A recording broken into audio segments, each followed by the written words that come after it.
Angie Radzuiln. Une série d'inaugurations à Tuamasin. Le président Angie Radzuiln a assisté samedi à Tuamasin à l'inauguration de la seconde partie des travaux de réhabilitation du boulevard Ratimlau d'une longueur de 1,6 km.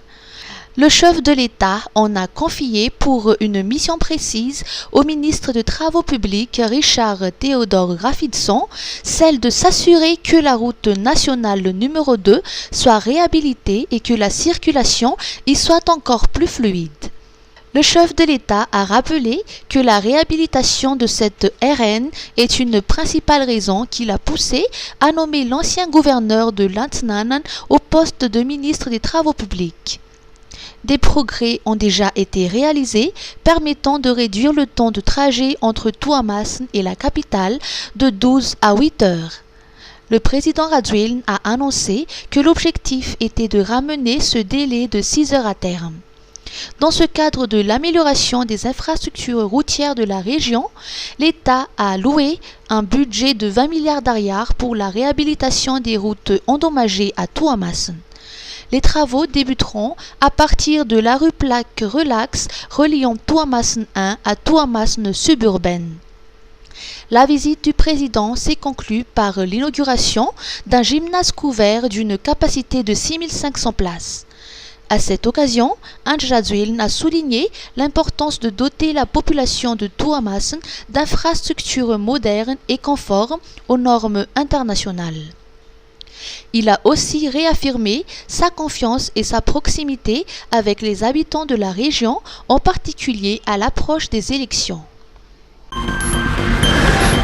Ministère de l'Aménagement du Territoire renforce la lutte contre les remblais illicites. Le ministère de la Décentralisation et de l'Aménagement du Territoire annonce la mise en place d'une brigade spécialisée regroupant la gendarmerie, la police, la préfecture et le ministère pour lutter contre les remblais illégaux. Cette nouvelle structure viendra renforcer les actions de la police d'aménagement du territoire. Le ministère entend renforcer ses interventions pour démanteler les réseaux se livrant à ces actes illicites, dont certains usurpent l'identité de responsables étatiques pour accomplir leurs méfaits. D'après le rapport du ministère, durant la première moitié de ce mois de novembre, 11 camions transportant des terres sans papier ont été saisis et mis en fourrière. 13 sont encore recherchés par les forces de l'ordre. Les remblais illicites sont surtout localisés du côté du bypass d'Ankassen, d'Ambouimangakil et d'Ambouizanak. Lutte contre la pollution marine. Des formations avec des experts internationaux. Les déversements hydrocarbures en mer représentent une menace majeure pour la faune marine et les zones côtières. Dans le but d'améliorer les capacités de gestion de la population, 25 participants issus de diverses organisations spécialisées dans la lutte contre la pollution marine, en collaboration avec l'organe de lutte contre les événements de pollution marine par les hydrocarbures, OLEP, ont pris part à une formation de 9 jours. Ces sessions comprenaient des formations de niveau 1 et de niveau 2 axées sur la gestion des déversements hydrocarbures.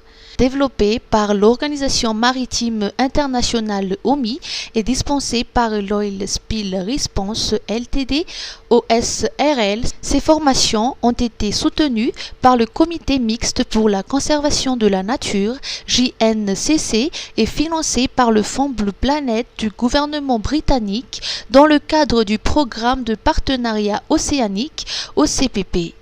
L'objectif principal de ces sessions était de renforcer la coordination entre les institutions nationales et locales, notamment la marine nationale, les préfectures et les régions.